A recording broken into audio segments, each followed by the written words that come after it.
Hello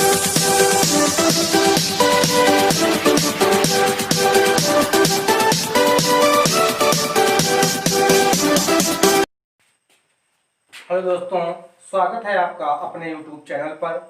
आज हम बात करने वाले हैं कक्षा 12 के फिजिक्स के बारे में। जो हमारा आज का टॉपिक है विभव तथा विभवांतर। बहुत ही इम्पोर्टेंट चैप्टर है बोर्ड की परीक्षार्थियों के लिए। तो चलिए शुरू करते हैं कि विभव तथा विभवांतर क्या चीज़ होते हैं। इसको समझने के लिए हमने एक तरीका अपनाया है। हम एक फिगर बनाते हैं जिसको आपको समझाने का प्रयास करते हैं। हमने दो टंकी लिया है, ये हमारी टंकी 1 है और ये हमारी टंकी 2 है, ठीक है। और जिसका स्तर ये हमारा अक्ष है, आधार है ये, जिसका स्तर यहाँ पे दर्शाया गया है। इसका स्तर 1 है, ठीक है, और इसका स्तर 2 है, ठीक है। आप लोग ये बताइए कि टंकी 1 से टंकी 2 में पानी तो आ रहा है, ठीक है, लेकिन किस कारण से आ रहा है? किस कारण से आ रहा है? तो इसका कारण केवल एक है कि इसके स्तर का अंतर होना, है ना। इसका स्तर ज्यादा है, इसका स्तर कम है, ठीक है, इसलिए इससे इसमें पानी आ रहा है। ये तो था ऐसे आम भाषा में। अब हम इसको विज्ञान की भाषा में समझने का प्रयास करते हैं। देखिए, मान लीजिए पहले हम एक चालक लेते हैं, ठीक है। एक चालक हम लेते हैं, ये हमारा एक चालक है। चालक कुछ भी हो सकता है, मान लीजिए, है ना, कॉपर है, कॉपर ले लेते हैं, कॉपर, एल्युमिनियम, कुछ भी आप ले लीजिए। एक हमारा चालक है, ठीक है, जिसके अंदर आवेश बह रहा है, आवेश रखा हुआ है, आवेश, ठीक है। और देखिए यहाँ पे मान लीजिए ये हमारा विभव 1 है, विभव 1 है, और ये हमारा विभव 2 है, विभव 2 है, ठीक है। अब विभव 1 से विभव 2 पर आवेश जाएगा, तो किस कारण जाएगा, क्यों जाएगा? उसके आवेश के अंतर के कारण जाएगा। जैसे पहली टंकी से दूसरी टंकी में पानी कैसे आ रहा है? उसके स्तर के अंतर के कारण आ रहा है। उसी प्रकार पहले विभव से दूसरे विभव पर आवेश कैसे जाएगा? उसके अंतर के कारण जाएगा, ठीक है ना। इसको हमने लिख भी दिया है कि जैसे स्तर के अंतर के कारण पानी प्रवाहित होता है, वैसे ही विभव के अंतर के कारण आवेश प्रवाहित होता है। विभव के अंतर के कारण आवेश प्रवाहित होता है, ठीक है। ये तो ऐसे था। अब हम इसको विज्ञान की भाषा में लिखते हैं कि इसकी परिभाषा क्या होगी। चलिए इसको परिभाषा हम देखते हैं कि विभवांतर की परिभाषा क्या होती है। विद्युत क्षेत्र में मान लीजिए एक विद्युत क्षेत्र है, ठीक है। एक हम विद्युत क्षेत्र बना लेते हैं, ये हमारा विद्युत क्षेत्र है। विद्युत क्षेत्र आप लोगों को पहले ही बता दिया जा चुका है कि विद्युत क्षेत्र क्या चीज होते हैं। विद्युत क्षेत्र है, क्षेत्र में एकांक धन आवेश, इस पर एक आवेश रखा गया, एक धन आवेश, मान लीजिए Q इसमें रखा गया है, धन आवेश। एक कूलाम है, को एक बिंदु से दूसरे बिंदु तक ले जाने में किया गया कार्य, मतलब दो बिंदु हैं। मान लीजिए एक बिंदु है हमारी A, हमारा B, इसी में, ठीक है। तो एक बिंदु से दूसरे बिंदु तक ले जाने में किया गया कार्य उन दोनों बिंदुओं के बीच विभवांतर कहलाता है। ये दोनों बिंदु हैं हमारा, ठीक है।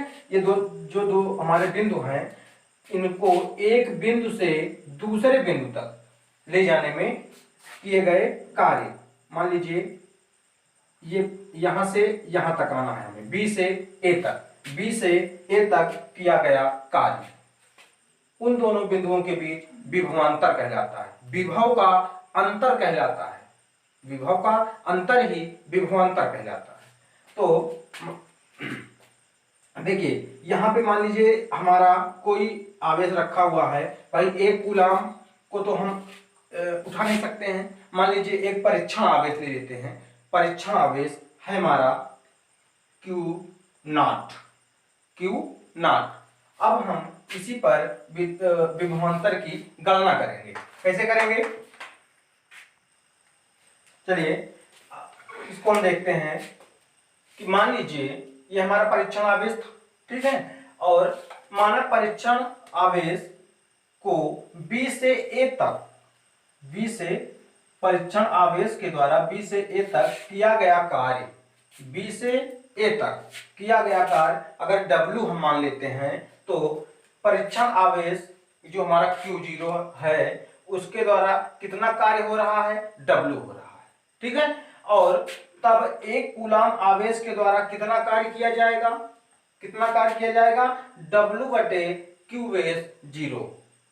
मान लीजिए कि 10 पेन है आपके पास, ठीक है, 10 पेन का मूल्य आपको दिया गया है 80 रुपए, 10 पेन का मूल्य 80 रुपए है। अगर आपको एक पेन का मूल्य निकालना है, एक पेन का मूल्य निकालना होगा तो आप क्या करेंगे, 80 बटे 10 ही तो करेंगे, तभी तो इसमें कितना आ जाएगा, 8 आ जाएगा, ठीक है ना। उसी प्रकार Q0 आवेश के द्वारा किया गया कार्य कितना है, W है, तो एक कूलाम आवेश के द्वारा किया गया कार्य कितना होगा, W बटे Q0, 80 बटे 10 W बटे Q0, ठीक है ना, समझ में आ गई बात।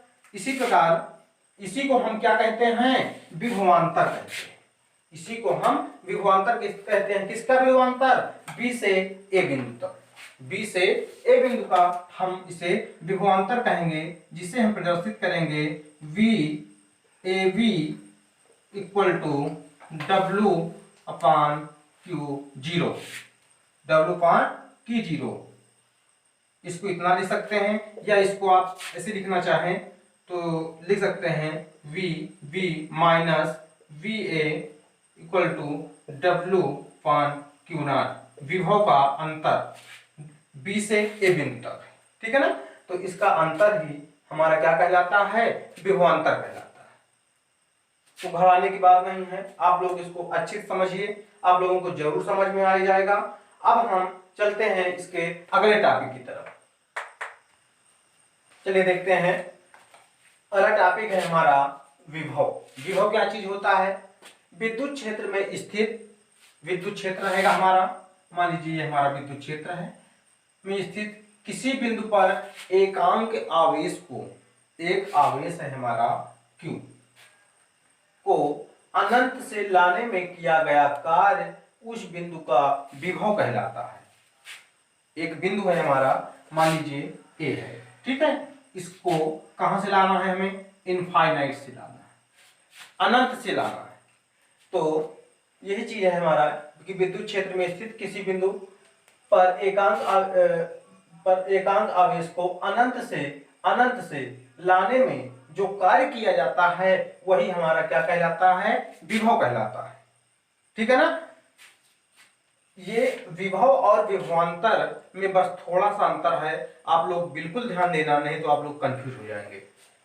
विभव और विभवांतर में सबसे बड़ा अंतर जो है, वहां पे आपको दो बिंदु दिए गए थे A और B, और यहाँ पे विभव में केवल एक ही बिंदु रहेगा, ठीक है ना, एक बिंदु रहेगा जो अनंत से जो है लाने में किए गए कार्य पर निर्भर करता है, ठीक है। तो इसको हम लिख सकते हैं, क्या लिखेंगे, मान लीजिए इसका कोई परीक्षण आवेश, भाई ये अनंत तक जा रहा है, इस पर कोई हम परीक्षण आवेश ही ले लेते हैं, मान लीजिए Q0 ले लेते हैं, परीक्षण आवेश है हमारा, ठीक है। तो Q0 ठीक है, परीक्षण आवेश है हमारा, इसके द्वारा किया गया कार्य हम क्या मान लेते हैं, W मानते हैं, ठीक है। और एक आवेश है इसमें, एक आवेश, तो इसमें हम मान लेते हैं कि एक कूलाम के द्वारा किया गया कार्य इसमें क्या बन जाएगा, W/Q0, Q0। और हमारा जो विभव बनेगा वो बनेगा VA बराबर W/Q0। ठीक है, तो विभव और विभवांतर का फार्मूला सेम ही रहता है, केवल यहाँ पे अंतर होता है। यहाँ पे दो बिंदु रहते हैं विभवांतर में, और विभव में केवल एक ही बिंदु होता है। ठीक है ना, तो आप लोग इसको नोट कर लीजिए। फिर उसके बाद हम आप लोगों को विद्युत विभव निकालना बताते हैं कि विद्युत विभव कैसे निकाला जाए। चलिए अब हम आगे बढ़ते हुए, हमारा टॉपिक है बिंदु आवेश के कारण विभव ज्ञात करना। बिंदु आवेश के कारण विभव ज्ञात करना। ठीक है, इसके लिए हम क्या करेंगे, देखिए हम कोई बिंदु एक Q मान लेते हैं, उससे R दूरी पर एक बिंदु P लेते हैं जहां पे हमें विद्युत विभव ज्ञात करना है। ठीक है, और बिंदु P से अनंत अनंत पर हम एक परीक्षण आवेश Q0 मान लेते हैं। ठीक है, और वहां से हमें किया गया कार्य भी निकालना है, क्योंकि हमने विभव की परिभाषा में और विभव के सूत्र से हम ये पता लगा चुके हैं कि हमारा जो विभव होता है V बराबर कितना होता है, W/Q0।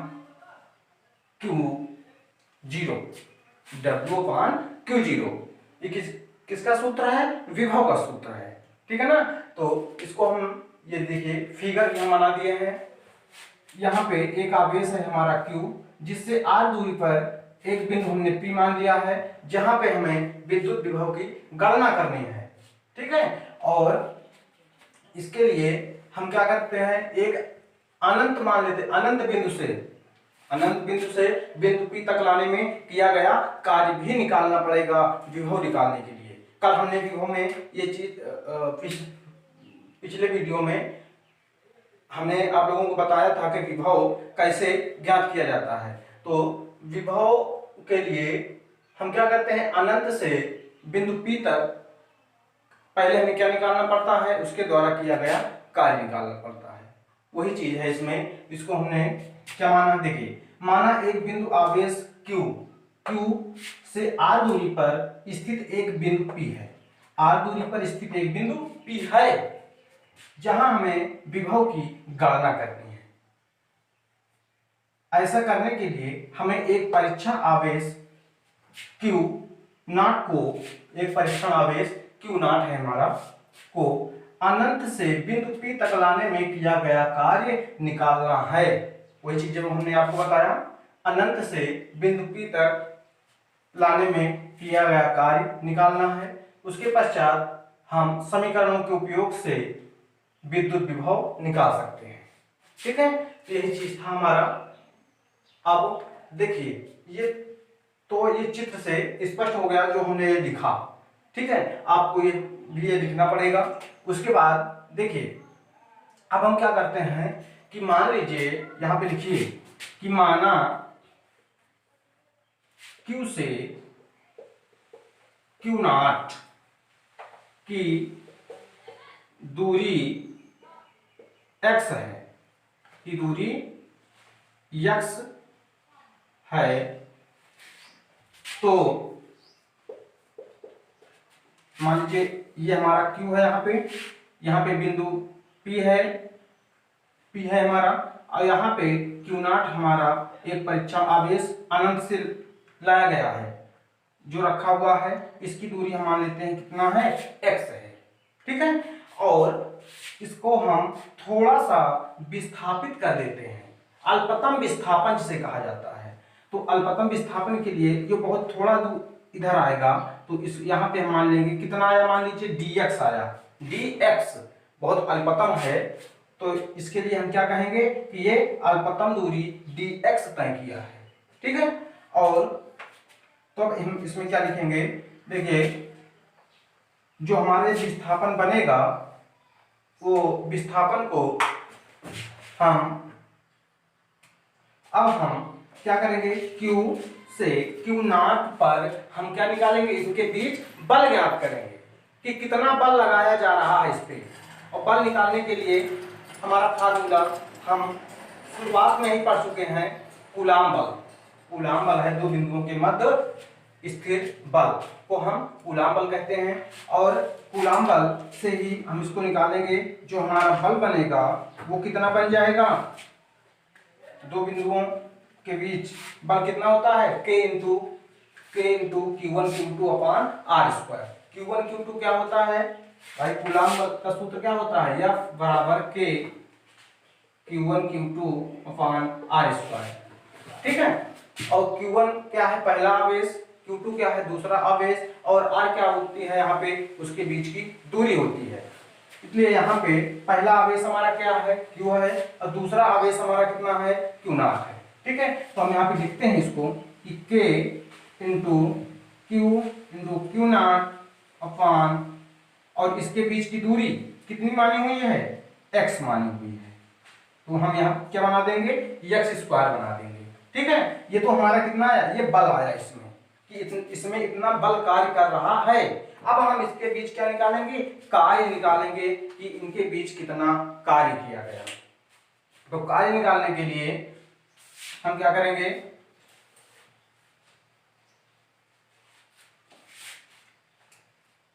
देखिए यहाँ पे हम विस्थापन हमारा कितना हुआ है, हम थोड़े के लिए निकाल रहे हैं, अल्पतम विस्थापन निकाल रहे हैं, और इसके लिए हमें अल्पतम कार्य भी करना पड़ेगा। ठीक है ना, तो अल्पतम कार्य के लिए हम लिखेंगे dw, जो कि हमारा होगा कितना हो जाएगा, देखो कार्य बराबर क्या होता है, कार्य बराबर क्या होता है, बल गुणे विस्थापन, बल गुणे विस्थापन।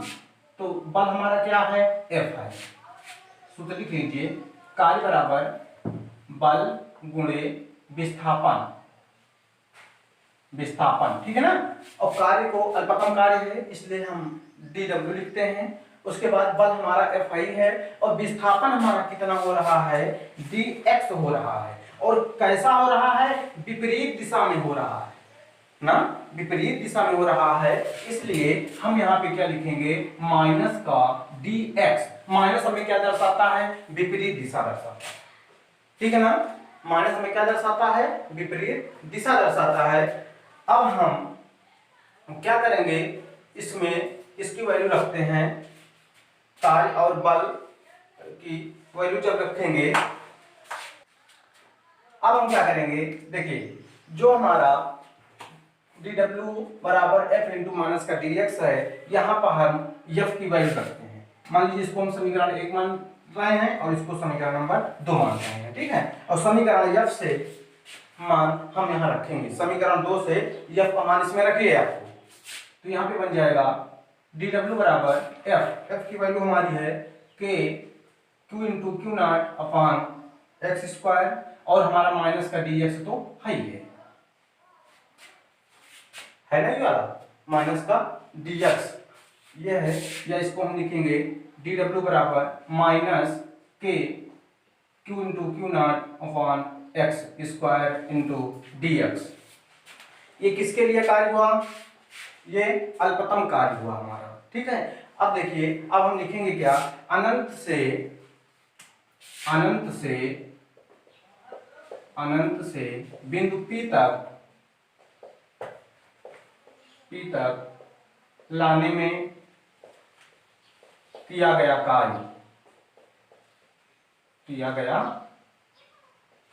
कार्य जो हमारा होगा W बराबर कितना, इंटीग्रेशन ऑफ dw, मतलब छोटे छोटे जब हम कार्य करेंगे, छोटा छोटा मिल करके यो अनंत से यहाँ बिंदु P तक का कार्य निकल आएगा। ठीक है ना, और इसको हम क्या लिखेंगे, अब देखिए W बराबर W हमारा कितना आ रहा है, ये आ रहा है हमारा, माइनस को हम बाहर कर लेते हैं, k q into Q0 upon x square dx है ये वाला। अब हम यहाँ पे लिखते हैं क्या, इसकी लिमिट कि कहाँ से कहाँ कहां से कहां तक कार्य हो रहा है? इनफाइनाइट से, मतलब अनंत से ये हमारा इनफाइनाइट हो गया, अनंत से कहां तक? बिंदु आर तक, अनंत से और कहां से? बिंदु आर तक। ये अपर लिमिट होती है और ये लोअर लिमिट होती है। यहां से यहां तक कार्य कितना हो रहा है? आर, और यहां से यहां तक कार्य कितना हो रहा है? इनफाइनाइट हो रहा है। तो यहां पे कितना बन जाएगा? आर हो जाएगा। ठीक है, अब हम इसका समाकलन निकालते हैं। इसका समाकलन कितना आएगा? ठीक है, इसके लिए हम क्या करेंगे? W बराबर, यहाँ पे देखिए जो भी नियतांक है उसको हम बाहर कर लेंगे, उसका समाकलन नहीं निकलेगा।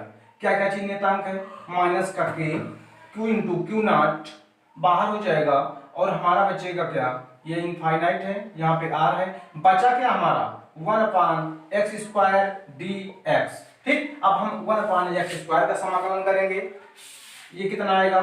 ध्यान दीजिए आप लोग, के इंटू क्यू नॉट। बायोलॉजी वाले बच्चों को समझना पड़ेगा थोड़ा सा। इनफाइनाइट है, ये आर है, ठीक है। ये x² नीचे है, स्क्वायर यहाँ पे नीचे प्लस में है, जब x² को हम ऊपर ले जाएंगे तो ये हमारा बन जाएगा x⁻² यहाँ पे ये प्लस में है, तो ऊपर जाएगा तो माइनस में हो जाएगा। ठीक है, और dx हमारा है ही है। अब हम इसमें सूत्र एक लिखते हैं, जो कि हमारा सूत्र है integration of x⁻n equal to, सूत्र होता है n x⁻n-1, n x⁻n-1। उसी से हम इसको सॉल्व करेंगे। तो w बराबर माइनस का k q into Q not. इसको जब हम सॉल्व करेंगे, देखिए x के स्थान पे तो हमारा x है, और n के स्थान पे हमारा कितना है? -2 है, ठीक है ना। अब जब हम इसको सॉल्व करेंगे तो लिखेंगे x के पहले हमें क्या लिखना है? n लिखना है। सूत्र हमारा कह रहा है पहले n लिखिए, तो n का मान यहाँ पे कितना है? -2 है, ठीक है। फिर x लिखना है, हम यहाँ पे x भी लिख देते हैं। फिर n-1 लिखना है, -n-1 माइनस का 2 है ही है हमारा, ठीक है। और यहाँ पे हमारा बन जाएगा n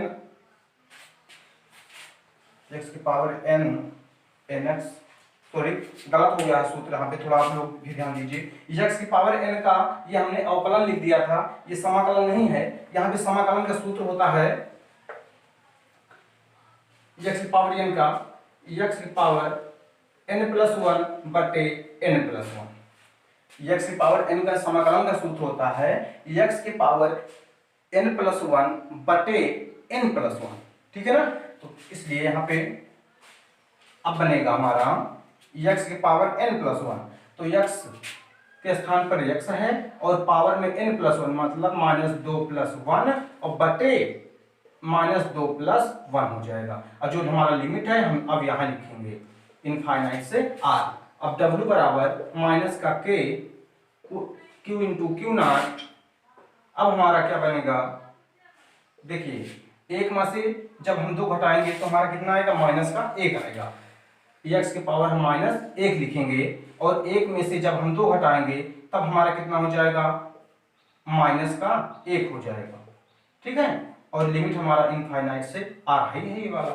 अब देखिए माइनस ये है हमारा, माइनस और माइनस सब एक दूसरे के गुणे में है, ये माइनस और माइनस ये दोनों क्या बन जाएंगे?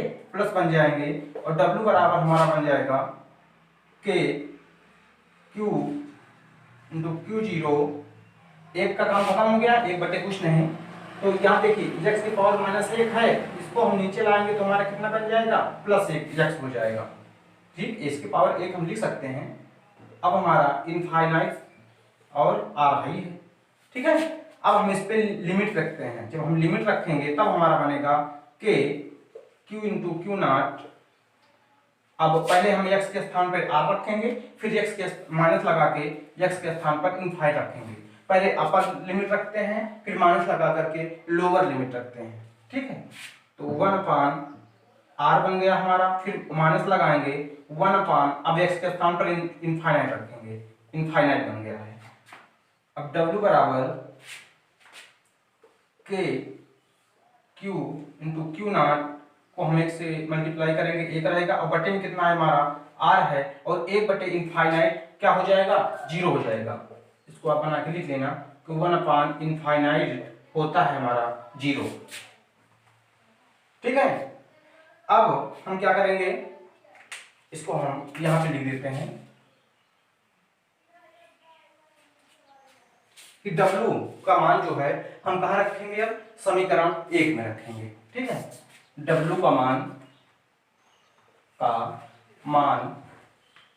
समीकरण 1 में रखने पर समीकरण 1 हमारा V बराबर, या V केवल लिख सकते हो या VP लिख दीजिए कि हमें P बिंदु पर भी हो ज्ञात करना है। ठीक है ना, VP भी लिखा जा सकता है, तो हम इसको लिखेंगे V P इक्वल टू, अब W के स्थान पर हम W की वैल्यू लिखते हैं के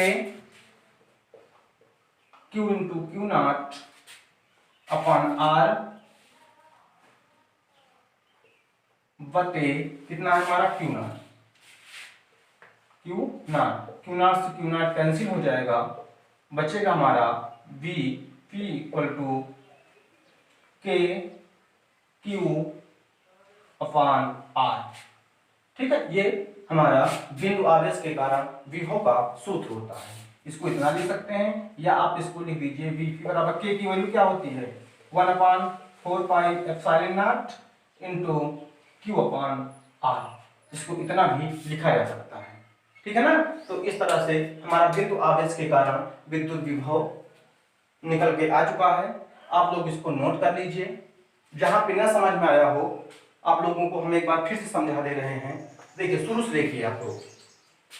सबसे पहले हम क्या करेंगे, देखिए सबसे पहले हम एक बिंदु आवेश लेते हैं और उससे r दूरी पर एक बिंदु P मान लेते हैं, एक बिंदु P मानते हैं, और जिसको हम अनंत तक ले जाते हैं, और अनंत से बिंदु P तक लाने में किए गए कार्य की हमें गणना करनी होती है। ठीक है, अनंत से किए गए कार्य की हमें, अनंत से बिंदु P तक लाने में किए गए कार्य की गणना करनी होती है। और उसके बाद हम क्या करते हैं कि इस पर एक परीक्षण आवेश रखते हैं, इस यहाँ पे इनफाइनाइट के पास, और वो धीरे धीरे करके बिंदु P तक आ जाता है, जो कि हमारा क्यू नॉट है। ठीक है, क्यू नॉट है, फिर उसको हम Q से दूरी कितना मान लेते हैं, माने हुए हैं x। ठीक है, और उसको हम थोड़ा सा विस्थापित कर देते हैं विपरीत दिशा में, आगे की तरफ नहीं, पीछे की तरफ। ठीक है ना, विपरीत दिशा में विस्थापित कर देते हैं।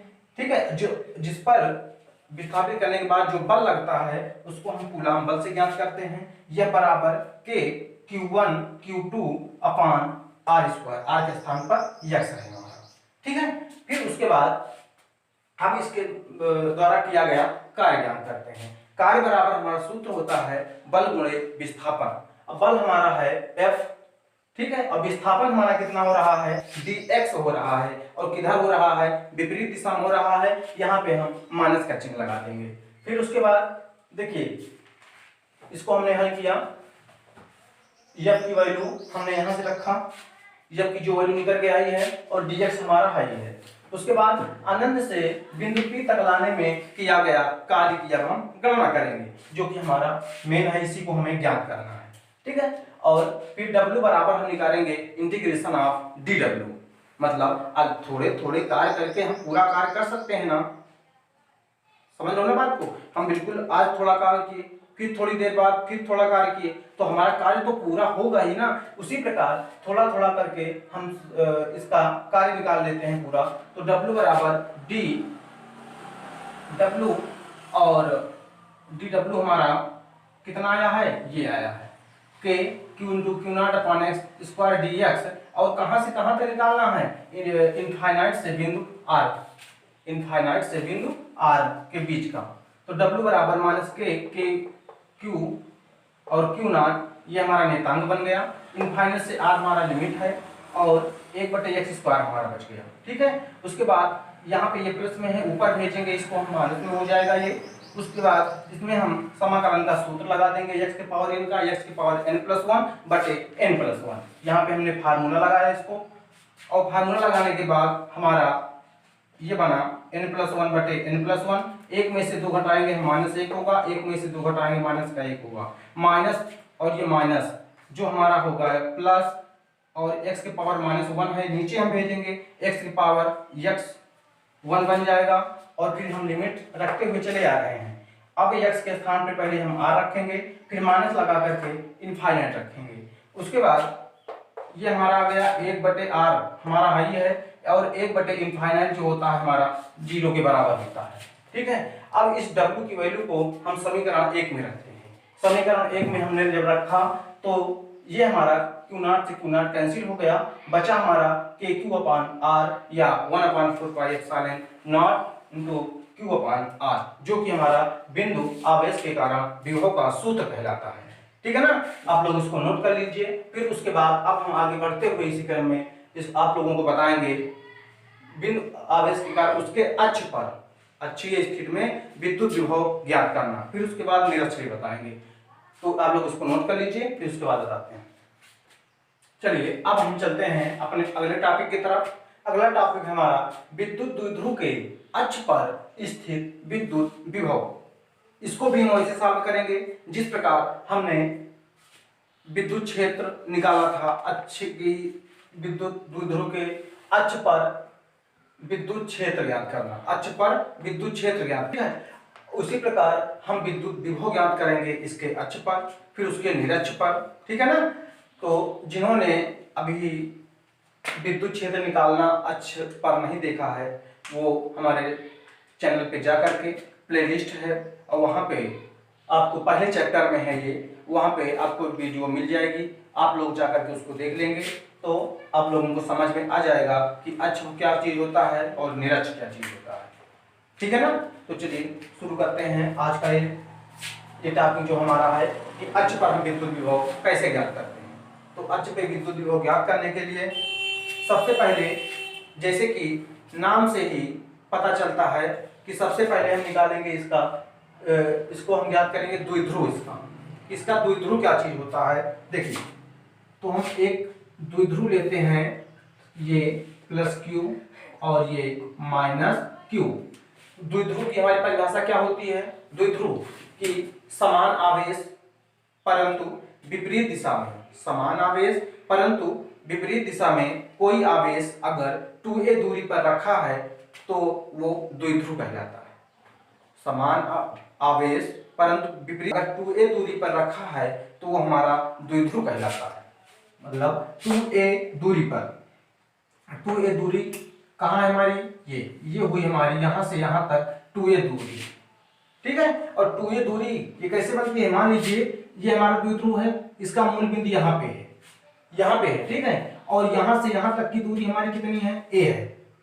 यहाँ से यहाँ तक की दूरी हमारी a है, यहाँ से यहाँ तक की दूरी a है, और यहाँ से यहाँ तक की दूरी भी हमारी a है। तो a और a हमारा कितना बन जाएगा? 2a बनेगा ना। वही चीज है हमारा ये कि Q से +Q से -Q तक की दूरी हमारी कितनी है? 2a है। a 2a बन जाएगा। और इसके अक्ष पर एक बिंदु हम P लेते हैं, इसके अक्ष पर किधर बनेगा? इधर बनेगा। इसके अक्ष पर हम एक बिंदु P लेते हैं जहां पर हमें विद्युत क्षेत्र की तीव्रता ज्ञात करनी है, जहां पर हमें विद्युत क्षेत्र की तीव्रता विद्युत विभव ज्ञात करना है। तो विद्युत विभव बिंदु P पर ज्ञात करने के लिए सबसे पहले हम क्या करेंगे? देखिए, पहले हम इसकी दूरी निकालेंगे कहाँ? मूल बिंदु से। तो मूल बिंदु हमारा कौन बन रहा है? बीच में। ठीक है, और यहां से इस वाले बिंदु से बिंदु P तक की दूरी हम मान लेते हैं कि R है। यहां से बिंदु P तक की दूरी हम कितना मान लेते हैं? R है। ठीक है, यहां से मूल बिंदु से बिंदु P तक की दूरी हमारी R है, और +Q से अब हम निकालेंगे +Q से बिंदु P तक की दूरी अब हमारी कितनी हो जाएगी? ध्यान दीजिए आप लोग, कितना होगा? R + a हो जाएगा।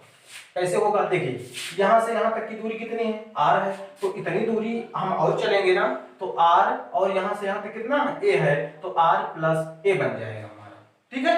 और देखिए जब हम माइनस क्यू से लेते हैं तो माइनस क्यू से बिंदु P तक की दूरी हमारी बन जाएगी r माइनस a। भाई यहाँ से यहाँ तक कुल दूरी r है, और जब हम इतनी दूरी यहाँ से घटा देंगे तभी तो हमारा यहाँ से यहाँ तक की दूरी निकलेगी, तो हमारी दूरी कितनी आ गई, r माइनस a आ गई। समझ में आया टॉपिक? नहीं समझ में आया तो एक बार फिर से समझ लीजिए, फिगर बहुत महत्वपूर्ण है। अगर इस चित्र ये बन गया आपका, तो आपका ये डेरिवेशन सॉल्व हो चुका है, ठीक है। सबसे पहले हम क्या करेंगे, एक द्विध्रुव बनाते हैं, उसके बीच दूरी कितनी है, 2a है, जिसको हम डिवाइड कर देते हैं a और a के रूप में, ठीक। उसके बाद मूल बिंदु से बिंदु P तक की दूरी हम मान लेते हैं r है, और प्लस q से बिंदु P तक की दूरी हमारी कितनी बन जाएगी, r, और इतनी दूरी और जोड़ दिया जाएगा तो r प्लस a हो जाएगा। और माइनस q से बिंदु P तक की दूरी, यहां से यहां तक की दूरी कितनी है, r है। अगर हम भाई देखिए मान लीजिए यहां से यहां तक की दूरी 10 है, ठीक है, यहां से यहां तक की दूरी 10 किलोमीटर है, और यहां से यहां तक की दूरी 3 किलोमीटर है, ठीक है। और अगर हमें माइनस क्यू से बिंदु P तक की दूरी ज्ञात करनी है तो हम क्या करेंगे, 10 में से 3 घटा देंगे, तभी तो हमें पता चलेगा। तो वही चीज है हमारा, r में से हम a घटा दे रहे हैं, यहाँ से यहाँ तक की दूरी r है, और यहाँ से यहाँ तक की दूरी a है, 10 में से 3 घटाएंगे तो हमारा 7 आएगा। उसी प्रकार r में से जब हम a घटाएंगे तो हमारा r माइनस a हो जाएगा, ठीक है ना। अब देखिए, अब हम लिखेंगे यहाँ पे, क्या लिखेंगे कि प्लस q आवेश के कारण विद्युत विभव हमारा बन जाएगा v प्लस क्यू बराबर v प्लस क्यू है हमारा। और इसको हम इसके पहले निकाल चुके हैं कि बिंदु आवेश के कारण विद्युत विभव, जिसका सूत्र था हमारा v p equal to k q upon r, या 1/4 epsilon not into q upon r। उसी से अब हम चलेंगे, तो इस सूत्र से अब हम देखेंगे कि हमारा विभव क्या फार्मूला क्या होता है, k q upon r। q हमारा क्या है, आवेश है, और r हमारे क्या है, दूरी है, ठीक है ना। तो उसी प्रकार यहाँ पे हम इसको जब हल करेंगे तो हमारा आएगा k, और q हमारा कितना है, प्लस q ही है, ठीक है ना। k q अपान r हमारा कितना है, दूरी कितनी है यहां से यहां तक की, r प्लस a हो गया ना। उसके बाद अब हम यहां पे लिखेंगे माइनस q आवेश के कारण विद्युत विभव। यहां पे हम लिखेंगे v minus Q equal to k into minus का q, इंटू में है ये माइनस का q अपान, यहां से यहां तक की दूरी कितनी है हमारी, r माइनस a, ठीक है। इसको हम और सरल करेंगे तो हमारा ये यहां से बन जाएगा minus k q upon r minus a, ये बन गया ना। अब हम यहां पे निकालेंगे, अब हम इसमें क्या कर देंगे, देखिए आप लोग, इसका हम नेट विद्युत विभव निकालेंगे। इसको हम समीकरण 1 बना लेंगे और इसको समीकरण नंबर 2 बना लेंगे। जब हम यहाँ पे निकालेंगे नेट विद्युत विभव, जब हम निकालेंगे तो हमारा होगा v p बराबर we Q plus v minus Q, दोनों को हम जोड़ देंगे, ठीक है ना। जोड़िए इसको, तब ये हमारा बनेगा वी क्यू की वैल्यू कितनी है, ये वाली K Q upon R plus A, plus V minus Q की वैल्यू है हमारी minus K Q upon R minus A।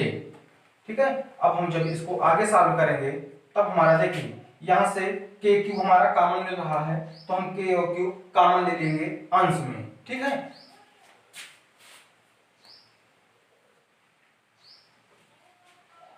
Vp बराबर के क्यू हमने कॉमन ले लिया, उसके बाद हमारा क्या बचा 1/r प्लस ए, 1/r प्लस ए, और ध्यान दीजिए प्लस और मान जाएगा माइनस बनेगा और 1/r माइनस ए, माइनस 1/r माइनस ए हो गया। इसको हम अब आगे सॉल्व करेंगे तो Vp बराबर के क्यू, इसको हम क्रॉस मल्टीप्लाई करते हैं, r माइनस ए का जब हम 1 से मल्टीप्लाई करेंगे तो r माइनस ए ही होगा, माइनस 1 से जब हम इसको मल्टीप्लाई करेंगे तो ये हमारा r माइनस ए होगा। माइनस ए का हम r से करेंगे माइनस r, माइनस ए का जब हम प्लस ए से करेंगे तो माइनस ए हो जाएगा, अपान इसका जब हम इससे मल्टीप्लाई करेंगे तो r स्क्वायर माइनस ए स्क्वायर बन जाएगा। ठीक है ना, उसके बाद Vp बराबर के क्यू, यहाँ देखिए आप लोग r से r कैंसिल होगा, माइनस ए हमारा कितना बन जाएगा माइनस का 2a, माइनस का 2a,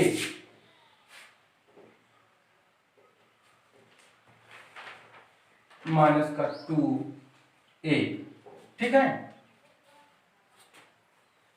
और अपान में कितना है r स्क्वायर माइनस ए स्क्वायर, और जब इसको आगे सॉल्व करेंगे तो Vp बराबर माइनस के हमारा हाई है और इसको हम लिख सकते हैं 2QA, 2QA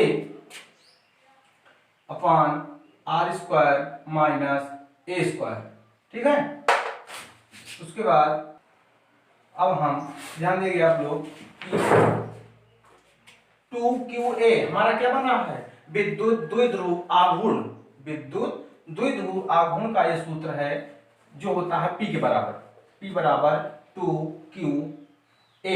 कहीं कहीं पे 2QD भी रहता है, तो जैसे हम द्विध्रुव की दूरी मानते हैं, द्विध्रुव की जो दूरी मानते हैं उस पर निर्भर करता है। कहीं पर जहां पर दूरी हम d मानेंगे तो 2d हो जाएगा, तो यहाँ पे 2QD आता है, और जहां पे दूरी हम a मानते हैं वहां पे 2QA आता है। ठीक है ना, इस बात को कंफ्यूज मत होना।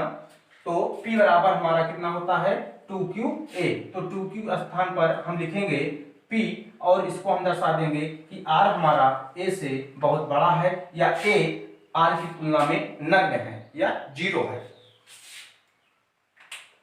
देखिए इसको Vp बराबर माइनस का K, और इसके स्थान पे हम क्या लिख सकते हैं अब P, 2QA के स्थान पर P लिखेंगे, और ये हमारा कितना बन जाएगा R स्क्वायर, ये तो हमारा 0 हो गया।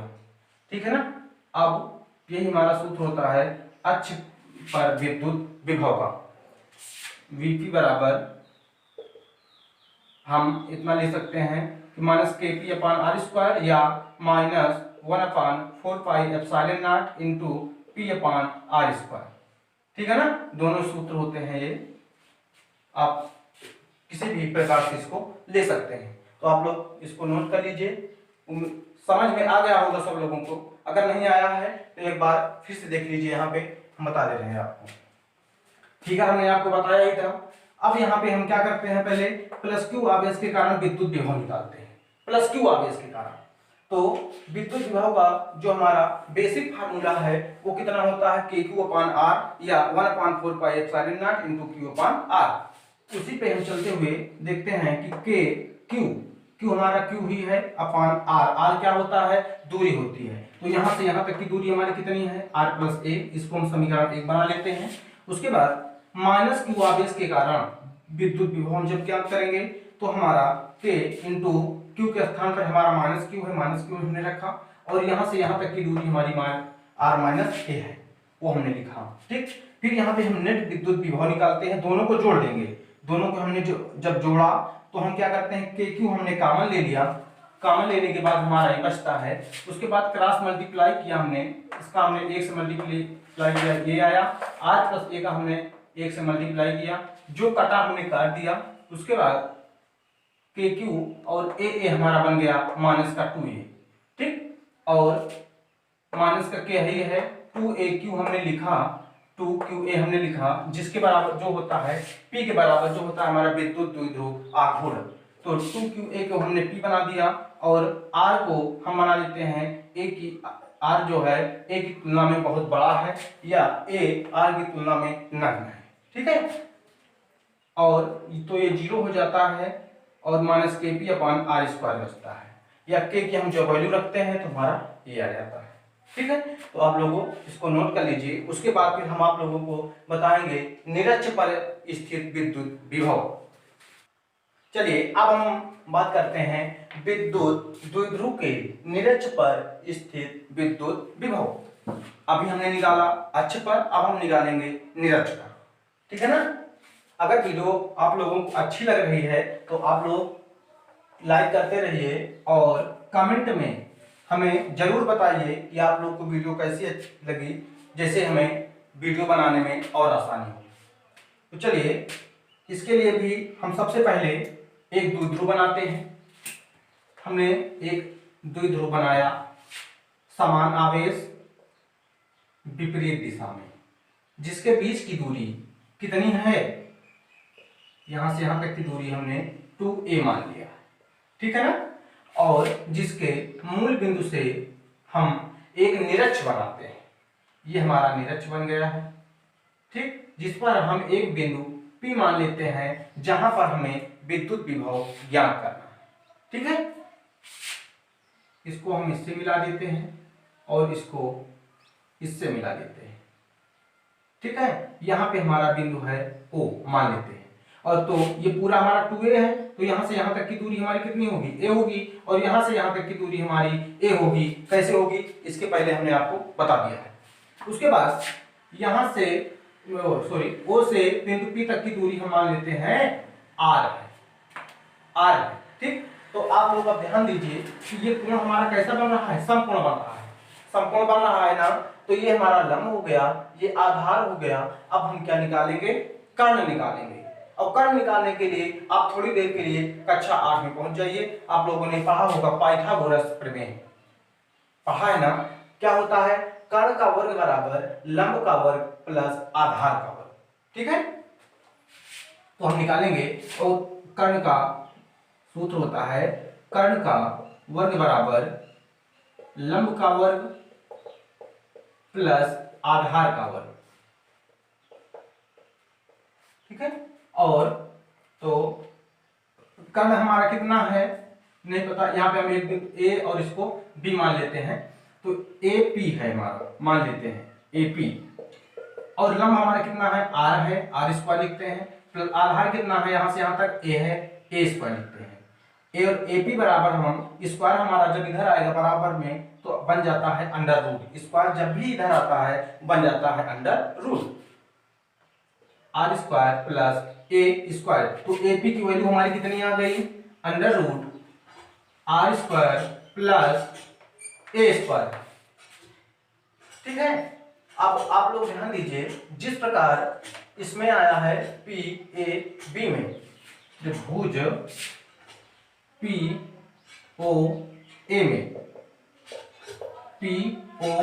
में जितना AP की वैल्यू आई है, उसी प्रकार त्रिभुज POB में भी हम जब निकालेंगे तो हमारा जो कर्ण है BP वो भी निकल के आएगा। कितना आएगा, BP बराबर under root r square plus a square. उसी हिसाब से पूरा काम वही करना है, ठीक है ना। यहाँ पे हम लिख देंगे इसको under root r square plus a square, ठीक है। अब हम चलते हैं आगे की ओर। अब हमें क्या करना है, देखिए वही काम करेंगे जो हमने पिछले टॉपिक में किया। पहले प्लस क्यू के कारण विद्युत विभव, फिर माइनस क्यू के कारण विद्युत विभव, ठीक है ना। यहां पे लिखिए आप लोग कि प्लस क्यू के कारण विद्युत विभव प्लस क्यू के कारण विद्युत विभव क्या होगा हमारा V plus Q equal to सूत्र हमारा जो होता है साधारण विद्युत विभव का वो हमने पहले से लिख दिया है Vp बराबर के क्यू अपान आर। तो के क्यू अपान आर, आर हमारा कितना है, आर हमारा कितना आ रहा है, यहां से यहां तक की दूरी हमारी कितनी आ रही है, R square plus A square, R square plus A square under root के अंदर, under root R square plus A square हो गया ना। इसको हम समीकरण नंबर 1 बना लेते हैं। फिर लिखेंगे हम माइनस क्यू के कारण विद्युत विभव, विद्युत विभव इसमें हम लिखेंगे V minus Q equal to K, और आवेश हमारा कितना है माइनस का क्यू है, तो माइनस यहाँ पे हम लिख के क्यू लिखते हैं बटे यहाँ से यहाँ तक की दूरी कितनी है, under root R square plus A square. इसको हम समीकरण नंबर 2 मान लेते हैं। ठीक है, अब हम निकालेंगे इसमें नेट विद्युत विभव। जब हम नेट विद्युत विभव निकालेंगे, विभव जब हम ज्ञात करेंगे तो हमारा आएगा Vp बराबर V plus Q plus V minus Q. इसको हम सॉल्व करेंगे तो V प्लस क्यू की वैल्यू हमारी कितनी आई है, K Q upon under root R square plus A square, और V माइनस क्यू की वैल्यू हमारी आई है minus K Q upon under root R square plus A square. इसको जब हम आगे बढ़ाएंगे तो आप लोग सिर्फ थोड़ा सा ध्यान दीजिए, ये माइनस में ये प्लस में है ना बराबर पूरा, तो ये इसकी वैल्यू कितनी आ चुकी है, 0 आ चुकी है।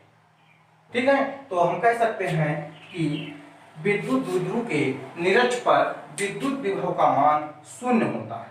इसको हम लिखेंगे कि विद्युत विभव के निरक्ष पर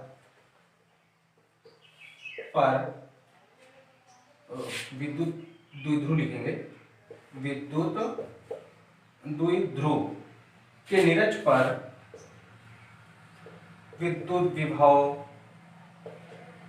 0 होता है, 0 होता है। ठीक है ना, ये कैसे 0 होता है, देखिए आप लोग खुद देख लीजिए कि भाई इसका जो है दूरी भी बराबर है। ठीक है ना, यहां से मूल बिंदु से बिंदु P तक की दूरी भी दोनों में सेम है, और उनके बिंदुओं से भी दूरी सेम है, और इसके आधार भी दोनों सेम है। बस क्या अंतर है, केवल उसके दिशा का अंतर है, परिमाण का अंतर है। ठीक है ना, इसलिए वो जितना जाएगा अगर उतना ही वापस चला आएगा, तो उसके द्वारा जो कुछ भी दूरी की विस्थापन होगा वो 0 हो जाएगा। उसी प्रकार ये हमारा निरक्ष पर भी जो विभव होगा वो 0 हो जाता है। ठीक है, आप लोग इसको नोट कर लीजिए। फिर उसके बाद हम आपको इसको आगे बढ़ाते हुए अगला टॉपिक बताते हैं। चलिए अब हम चलते हैं अपने टॉपिक की तरफ। अगला टॉपिक है हमारा किसी सामान्य बिंदु पर विद्युत विभव ज्ञात करना। किसी सामान्य बिंदु पर विद्युत विभव ज्ञात करना, इसमें आप लोग थोड़ा सा ध्यान देना, थोड़ा टॉपिक टफ है ये, और टफ कुछ भी नहीं है, केवल थोड़ा सा ध्यान देने की बात है। देखिए, इसके लिए सबसे पहले हम क्या करेंगे, हमने एक विद्युत द्विध्रुव बनाया, जैसे हम दोनों में बनाते चले आए हुए हैं, दोनों टॉपिक में अक्ष पर और निरक्ष पर। ठीक है ना, प्लस क्यू और माइनस क्यू हमने आवेश रखा है इस पे। ठीक है, जिसको हमने दूरी कुल कितनी होती है 2a, a और a के रूप में बांट दिया, ये हमारा मूल बिंदु है। ठीक है ना, और एक बिंदु हम पी लेते हैं जहां पर हमें विद्युत विभव ज्ञात करना है। ठीक है, और माइनस क्यू से P तक की जो दूरी है उसको हम R2 मान लेते हैं, और O से P तक की दूरी R मान लेते हैं, और A से प्लस Q से P तक की दूरी हम R1 मान लेते हैं। ठीक है ना, ये बात समझ में आया सब लोगों को। अब हम क्या करेंगे, देखिए यहां से इस पर हम एक लंब डालते हैं, ठीक, और इस रेखा को आगे बढ़ाते हुए इस पर एक हम लंब यहां से डाल देते हैं, ठीक है, और इस बिंदु को हम मान लेते हैं ये है यम, ठीक है, और इस बिंदु को हम मान लेंगे यहां पर ये क्या है, एन है, हमारा एन बिंदु है ये, ठीक है। उसके बाद अब क्या करेंगे हम, देखिए हम इस पे एक लंब डाल देते हैं और इस पे भी एक लंब डाल देते हैं, ठीक है। अब हम ध्यान देंगे अगर, तो आप लोग सोचिए कि इसमें लंब कौन सा है, आधार कौन सा है और कर्ण कौन सा है। देखिए पहले हम त्रिभुज लेते हैं, त्रिभुज ए ओ और यम में, ओ यम में, देखिए आप लोग ए से यम, ए यम हमारा क्या है, यहाँ पे लंब है, लंब है ना, ये ए यम हमारा लंब है, और ओ यम हमारा क्या है, आधार है, और ए ओ हमारा क्या बन जाएगा, कर्ण बन जाएगा, क्या बनेगा, कर्ण बन जाएगा, ठीक है। और इससे जब हम cos थीटा की वैल्यू निकालेंगे तो cos थीटा बराबर सूत्र होता है आधार बटे कर्ण, तो आधार हमारा कितना है, ओ एम, ठीक है, और कर्ण हमारा कितना है, ए ओ एम बटे ए ओ एम बटे ए ओ।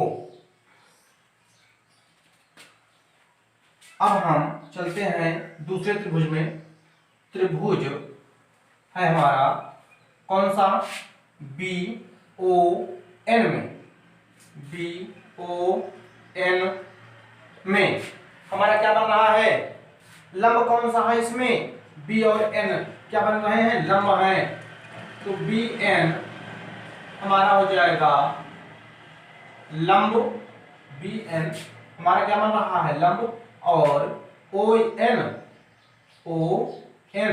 हमारा क्या बन रहा है, आधार, और ओ बी हमारा क्या बन जाएगा, कर्ण, कर्ण, ठीक है। यहां से जब हम cos थीटा की वैल्यू निकालेंगे, cos थीटा जब हम निकालेंगे तब हमारा कितना बन जाएगा, आधार बटे कर्ण, क्या होता है, आधार इसमें क्या है, ओ एन, और कर्ण हमारा है ओ बी, ठीक है। अब हम इसको आगे और देखते हैं क्या बनता है। अब हम देखते हैं यहाँ पे, देखिए हमारा जब हम इसको और सॉल्व करेंगे तब हमारा ये बन के आएगा, ओ एन की जब हम यहां से वैल्यू निकालेंगे तो ओ एन बराबर कितना बन जाएगा, ओ बी कॉस थीटा, ठीक है। इसमें भी निकाल लीजिए आप लोग, तो ओ एम की वैल्यू यहां से मिल जाएगी हमें क्या, ए ओ कॉस थीटा बनेगी ना ये। उसके बाद भी देखिए आप लोग थोड़ा सा ध्यान देंगे अगर, कि हमारा जो है ए से पी तक, देखिए ए पी जो है हमारा वो यम पी के बराबर है, ए से पी तक हमारा यम से पी तक दूरी के बराबर है। भले से ये कितनी दूरी क्यों न चली जाए, लेकिन अगर इसके हम कोण से देखेंगे तो दोनों का एंगल लगभग सेम ही आएगा। इसलिए यहाँ पे हम लिख सकते हैं ए से पी तक की दूरी यम से पी तक की दूरी के बराबर होगा, AP बराबर यम पी, ठीक है ना। और इसको हम लिख सकते हैं इसी प्रकार से, इसमें क्या लिख सकते हैं कि B से P तक की दूरी जो होगी हमारी, B से P तक की दूरी जो होगी N से P तक की दूरी के बराबर होगी, ठीक है ना। देखिए आप लोग AP बराबर MP को हम लिख सकते हैं, MP आप लोग जानते होंगे मध्य प्रदेश में ही है, यहाँ पे MP एक बिंदु है, MP यम से पी तक की दूरी को हम लिख सकते हैं, क्या लिख सकते हैं, यम ओ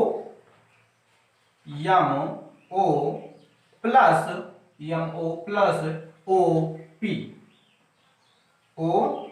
पी इतना हम इसको लिख सकते हैं, ठीक है ना।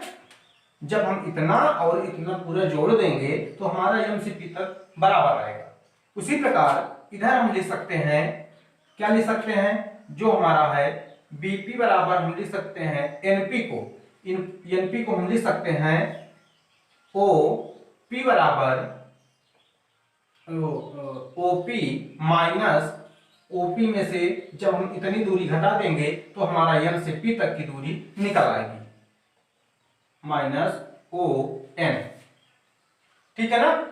इतना हमारा आया। उसके बाद देखिए आप लोग कि यहां पे एपी की वैल्यू कितनी आ रही है, ए से पी तक की जो वैल्यू आ रही है हमारी, आप लोग यहां से मान से देखिए, ए से पी तक हमारा कितना है, R1 है। ए से पी तक हमारा कितना है, R1 है। तो यहां पे हम लिख सकते हैं कि R1 इक्वल टू क्या लिखें, एमओ की वैल्यू कितनी आई है, एओ कॉस थीटा, ये एम ओ या ओ एम वही चीज है, ठीक है ना, कि इसकी वैल्यू कितनी आई है, ए ओ कॉस थीटा, या ए ओ के स्थान पर हम और कुछ लिख सकते हैं, कहीं वैल्यू पता होगी इसकी, ए ओ, हाँ ये है, ए से ओ तक की दूरी कितनी है, ए है ना यहाँ पे, इसको हम लिख सकते हैं यहाँ पे ए, ठीक है। और प्लस लगा है, प्लस लगाइए, प्लस ओपी ओ से पी तक की जो दूरी है हमारी वो कितनी है, आर, प्लस आर बन गया हमारा, ठीक है। उसी प्रकार हम इसको सॉल्व करेंगे आगे, तो ये हमारा निकल के आएगा बीपी, बी से पी तक की दूरी हमारी कितनी है, R2 है, तो R2 बराबर ओपी हमारा कहां गया, ओ से पी तक की दूरी हमारी कितनी है, R है, हम R लिखेंगे यहाँ पे, ठीक है, माइनस लगाइए, फिर उसके बाद ओ एन हमारा कहां पे है, ओबी कॉस थीटा, ओबी और ओबी की वैल्यू हमारी कितनी दी गई है, ए कॉस थीटा आ गया ना हमारा। ये R1 की वैल्यू इतनी आई है और R2 की वैल्यू इतनी आई है। अब इसको करना क्या है, अब हम चलते हैं आगे कि इसमें क्या करना है। चलिए अब हम क्या करेंगे, जैसे हमने अक्ष पर और निरक्ष पर पहले प्लस क्यू के कारण विद्युत विभव और माइनस क्यू के कारण विद्युत विभव निकाला था, उसी प्रकार हम इसमें भी करते हैं, ठीक है ना। जब हम प्लस क्यू के कारण विद्युत विभव निकालेंगे तो हमारा आएगा, ठीक है, यहाँ पे प्लस क्यू के कारण विद्युत विभव हमारा कितना आएगा, सूत्र हमारा वही रहेगा जो था पुराना, क्या, Vp बराबर KQ अपान R, Vp बराबर KQ अपान R, और उसी के हिसाब से जब हम निकालेंगे यहाँ पे तो हमारा आएगा V plus Q equal to K, और Q के स्थान पर Q ही रहेगा अपान R, और R हमारा क्या है, यहां से यहां तक की दूरी, बिंदु P तक की दूरी यहाँ पे कितनी दी गई है, R1 दी गई है, ठीक है ना, R1, यहाँ पे हम R1 लिखते हैं। फिर यहाँ पे हम लिखेंगे माइनस Q के कारण विद्युत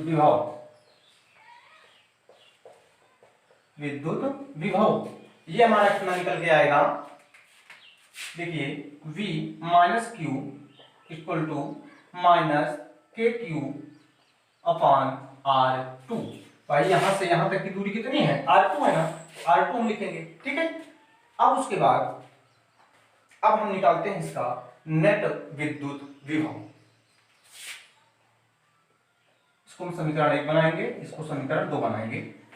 उसके बाद नेट विद्युत विभव जब हम निकालेंगे तो हमारा आएगा Vp equal to V plus Q plus V minus Q, इसको हम सॉल्व करेंगे आगे, Vp equal to V plus Q की वैल्यू कितनी आई है, K Q upon R1 plus और v माइनस क्यू की वैल्यू माइनस के क्यू, यहाँ पे प्लस माइनस माइनस हो जाएगा, minus K Q upon R2 हो गया।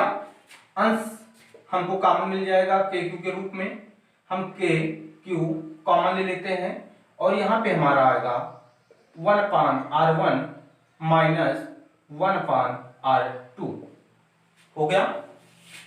उसके बाद अब हम देखते हैं क्या कि Vp इक्वल टू के क्यू 1/, अब R1 और R2 की वैल्यू हम यहां से रखेंगे कि R1 की वैल्यू हमारी कितनी आ गई है, a cos theta plus r, a cos theta plus r, हम लिखेंगे यहाँ पे a cos theta plus r, और R2 की वैल्यू हमारी आई है r minus a cos theta. अब हम R2 की वैल्यू जब रखेंगे तो आएगा हमारा 1/R2 कितना है, r minus a cos theta. ठीक है, अब हम इसको सॉल्व करेंगे तो Vp बराबर के क्यू, इसका एक से multiply r minus a cos theta हो गया है, इसका जब हम एक से मल्टीप्लाई करेंगे तो हो जाएगा माइनस a cos थीटा और माइनस का r, चिन्ह चिन्ह हो जाएंगे क्योंकि यहाँ पे माइनस लगा हुआ है, ठीक है ना। और बटे में हमारा जब इसका इसका मल्टीप्लाई होगा तो आएगा हमारा r square minus a square cos square theta, ठीक है ना भाई, a plus B into A minus B, A square minus B square, ठीक है ना, ये चीज है इसमें। यहाँ पे क्या होगा, हमारा क्या बन जाएगा, माइनस r से हमारा प्लस का r कैंसिल हो जाएगा, ठीक है, माइनस r से प्लस का r कैंसिल हो जाएगा और हमारा क्या बचेगा, Vp equal to a cos theta कितने बन जाएंगे, 2a cos theta minus 2a, और हम इसको लिख देते हैं यहाँ पे, चलिए लिखिए, अच्छा पहले 2a cos थीटा इंटू कितना है, के क्यू वही है, ठीक है, अपॉन में r square minus a square cos square theta, ठीक है। अब हम थोड़ा इसको रफ कर देते हैं,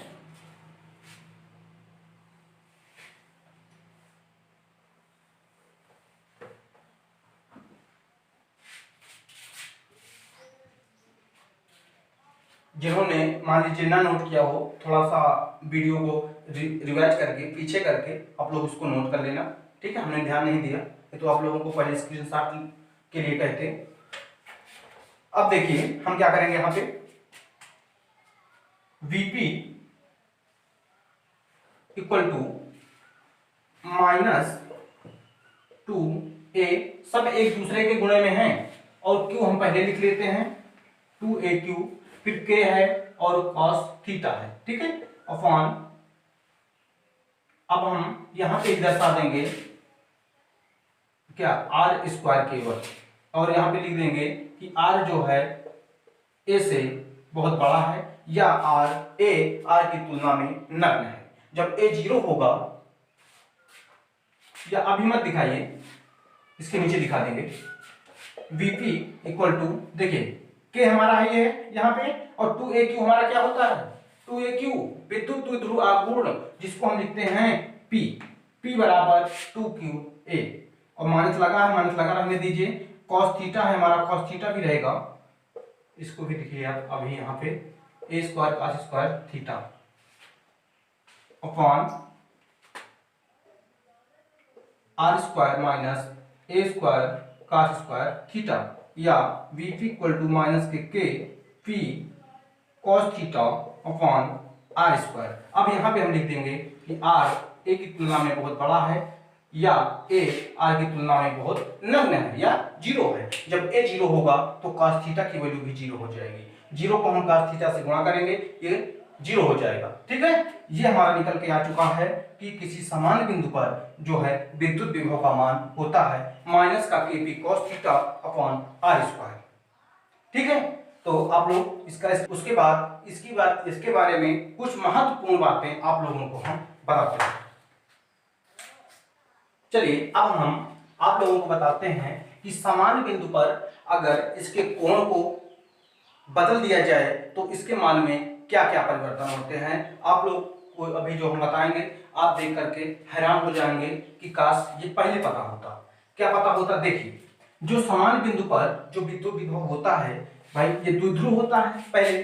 ठीक है, यहाँ पे हम प्लस क्यू लेते हैं, यहाँ पे माइनस क्यू लेते हैं, इसके बीच की दूरी हम 2a मान लेते हैं।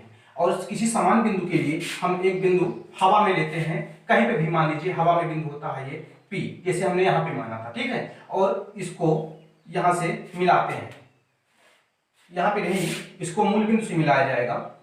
मूल बिंदु से आते हैं, मूल बिंदु से जब इसको हम मिलाएंगे, मूल बिंदु से जब इसको हम मिलाएंगे तो इसके बीच कितना कोण बनता है? थीटा कोण बनता है। अभी आपने निकाला, क्या निकाला? इसकी विद्युत विभव क्या निकाला था? Vp इक्वल टू माइनस के Kp cos theta upon r square, ये तो निकाला था ना। थीटा के स्थान पर हमारा थीटा ही है।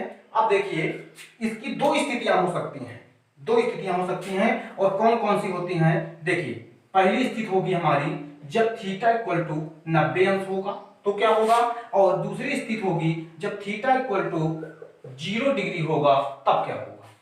देखिए आप लोग, देखिए पहले हमारा कोण कितना था? थीटा था। ठीक है ना, जब हमारा ये 90 डिग्री बनेगा तो कैसे होगा? सीधा सीधा होगा ना भाई। 90 डिग्री कैसे बनेगा? ऐसे बनेगा हमारा, ऐसे ही तो बनेगा। यहाँ पे बिंदु हमारा P होगा, यहाँ पे प्लस का क्यू रहेगा, यहाँ पे माइनस का क्यू रहेगा। ठीक है ना, ये विद्युत द्विध्रुव रहेगा हमारा, और ये बिंदु P हमारा कितने है? 90 डिग्री की स्थिति में है।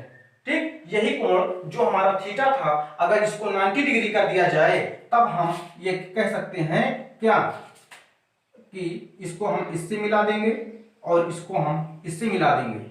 ये क्या बन गया? निरक्ष बन गया। जैसे हमने निरक्ष पे निकाला था विद्युत विभव, उसी प्रकार यदि थीटा की वैल्यू 90 डिग्री कर दी जाएगी, देखिए समान बिंदु पर विद्युत विभव कितना आया था? Kp का थीटा अपॉन r स्क्वायर, और इसको जब हम थीटा की वैल्यू कितना कर देंगे? 90 डिग्री कर देंगे तो Vp की वैल्यू निकल, विद्युत विभव निकल के आएगा हमारा माइनस का Kp cos थीटा के स्थान पर 90 अंश अपॉन r स्क्वायर। जैसा कि सब लोग को पता है, बच्चों को पता है कि cos 90 अंश की वैल्यू कितनी होती है? 0 होती है।